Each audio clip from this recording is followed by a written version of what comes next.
പ്രതിസന്ധികളോട് പടവെട്ടി power ലിഫ്റ്റിംഗിൽ അഭിമാന നേട്ടം കൈവരിച്ച രേവതിയെക്കുറിച്ചാണിനി. എറണാകുളം ഉദയ കോളനി സ്വദേശിനിയായ രേവതി പഞ്ചാബിൽ നടന്ന 63 കിലോ വിഭാഗത്തിലാണ് കേരളത്തിനായി സ്വർണ്ണ മെഡൽ കരസ്ഥമാക്കിയത്.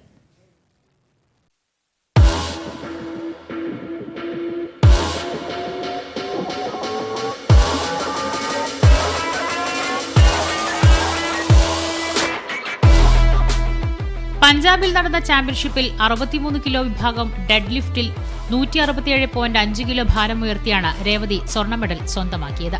എറണാകുളം മഹാരാജാസ് കോളേജിലെ PG 2ാം വർഷ വിദ്യാർത്ഥിനിയായ രേവതി രാജ്യത്തിന്റെ വിവിധ ഭാഗങ്ങളിൽ നിന്നുള്ള 20 പെൺകുട്ടികളെയാണ് തോൽപ്പിച്ചത്. അമ്മയുടെ ഒരു സപ്പോർട്ട് തന്നെയാണ്. പിന്നെ എൻ്റെ കോച്ച് ജോർജ് എബിൻ ജേക്കബ് എന്നാണ് കോച്ചിൻ്റെ പേര്. ഇത് സീനിയർ നാഷണൽസ് ആണ്, ഞാനൊരു ജൂനിയറാണ്. എന്നാലും അവിടെ പോയിട്ട് ഇങ്ങനെ ഒരു അച്ചീവ്മെൻറ്റ് എനിക്ക് കിട്ടാൻ കാരണം എൻ്റെ കോച്ചും പിന്നെ എൻ്റെ അമ്മയുടെ സപ്പോർട്ടും മാത്രമാണ്. ലോട്ടറി വിൽപ്പനക്കാരനായ കറുപ്പുസ്വാമിയുടെയും ഹരിതകർമ്മ സേനാംഗം കണ്ണമ്മയുടെയും മകൾ രേവതിക്ക് ജീവിത പ്രാരാബ്ധങ്ങളേറെയുണ്ട്. പരിമിതികളോട് പടവെട്ടിയാണ് രേവതി ഇതുവരെയുള്ള നേട്ടങ്ങൾ കരസ്ഥമാക്കിയത്. ആരോഗ്യ പ്രശ്നങ്ങൾ അലട്ടുന്ന പിതാവിന് കാര്യമായ വരുമാനമില്ല. അമ്മയുടെ തുച്ഛമായ വരുമാനം കൊണ്ടാണ് പരിശീലനം. നേട്ടം കൊയ്യാനായെങ്കിലും ഇഷ്ടമേഖലയിൽ ഇനി മുന്നോട്ട് പോകണമെങ്കിൽ കായിക പരിശീലനം മാത്രം പോരാ. ട്രാവലും കാര്യങ്ങളൊക്കെ നമുക്ക് ബുദ്ധിമുട്ടായിട്ട് ഈ വട്ടം ശരിക്കും വന്നായിരുന്നു. കാര്യം ഫുള്ള് വെയിറ്റിംഗ് ലിസ്റ്റ് ആയിരുന്നു. ഞങ്ങൾ ഒരാൾ പോയ സമയത്താണെങ്കിൽ ഒരു സീറ്റ് മാത്രം കിട്ടുകയും ഞങ്ങൾ 4 പേര് അഡ്ജസ്റ്റ് ചെയ്ത് തിരിച്ചു വന്നത് ജനറലിലാണ്, ഡൽഹിയിൽ നിന്ന് ജനറലാണ്. അങ്ങനത്തെ കുറേ ബുദ്ധിമുട്ടുകളൊക്കെ ഉണ്ട് സ്പോർട്സ് താരങ്ങൾക്ക്. അപ്പോൾ അതൊക്കെ ഒന്ന് ഗവൺമെൻറ് മുന്നിൽ കണ്ട് ഈ സ്പോർട്സ് താരങ്ങൾക്ക് അതിനുള്ളൊരു പ്രതിവിധി എന്തെങ്കിലുമൊക്കെ ചെയ്തു കൊടുത്തു കഴിഞ്ഞാൽ പിള്ളേർക്കൊക്കെ അതൊരു വലിയ ഉപകാരമായിരിക്കും. എത്ര പ്രതിസന്ധി വന്നാലും ഇനിയും മകൾക്ക് വേണ്ടതെല്ലാം ചെയ്തു കൊടുക്കണമെന്ന ആഗ്രഹമാണ് കണ്ണമ്മയ്ക്ക്.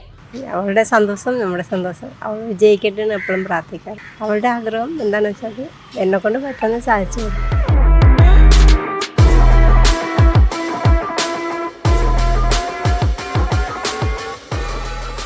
അമ്മയെക്കുറിച്ച് മകൾക്ക് പറയാനുള്ളത് ഇതാണ്.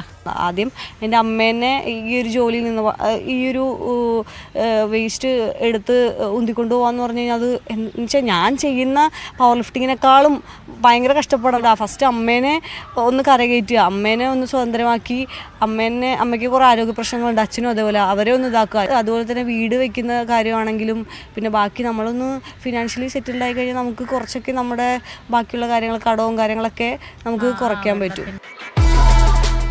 ഒരുപാട് ജീവിതഭാരങ്ങൾക്കിടയിലാണ് രേവതി പവർ ലിഫ്റ്റിംഗിൽ ഇന്ത്യക്ക് അഭിമാനമായി മാറിയത്. ഇനിയും പ്രതിസന്ധികൾ ഏറെയുണ്ട്.